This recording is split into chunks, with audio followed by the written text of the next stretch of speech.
இன்னைக்கு மார்னிங் மாமாக்கு சப்பாத்தியும் சிக்கன் கிரேவியும் பண்ணி கொடுத்தேன். என் கண்ணு என்னையால நம்ப முடியல. அது நான் சுட்ட ரொட்டி தானே, நல்லா ரவுண்டா வந்துச்சு. ஆனா என்ன லைட்டா அப்பளம் மாதிரி இருந்துச்சு. இந்த மனுஷனுக்கு வேற வழி இல்ல. இதுதான் சாப்பிட்டு கிளம்பினாரு அவரு.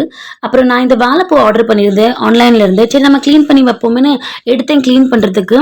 பண்றேன் முடியவே மாட்டேக்கு. கிட்டத்தட்ட 1.5 மணி நேரம் ஆயிட்டு. உரிச்சுட்டே இருக்கு. கையெல்லாம் கருப்பாயிட்டு. இதெல்லாம் நாங்க சாப்பிட்டதே இல்ல. எங்க பக்கத்து அத்தை ஒரு வாட்டி கொடுத்தாங்க பொரியல் மாதிரி பண்ணி. சரி நம்மளும் ட்ரை பண்ணுவோம்னு வாங்கியிருந்தேன். அப்புறம் பாப்பாக்கு ஈவினிங்ல ஏதாவது கொடுப்போமேன்னு பார்த்தா அவள் லேடி ஃபிங்கர் கேட்டா. அவளுக்கு எப்பவுமே இந்த தாளிச்சு வெங்காயம் மட்டும் போட்டு ரோஸ்ட் மாதிரி பண்ணி கொடுப்பா. ரொம்ப விரும்பி சாப்பிடுவா. வெஜிடபிள்ஸ் சாப்பிட்டு பழக்கம் அவளுக்கு. ஸோ அவள் அது சாப்பிட்டா. அப்படியே எனக்கு கிரீவிங் ஆச்சு. என்னடா பண்ணலான்னு பார்த்தா இருந்தது கார்லிக் மிக்சர். ஸோ இந்த மிக்சர் மட்டும் டிமார்ட்ல இங்கே மும்பையில் கிடைக்கும். ஸோ இதை போட்டு இதில் பொடிசா வெங்காயம் வெட்டி எங்கள் அக்கா சொல்லி கொடுத்தது. கூட லெமன் ஸ்குவீஸ் பண்ணுவாங்க. அவங்க டொமேட்டோ வெட்டி போடுவாங்க. நம்ம இஷ்டம்.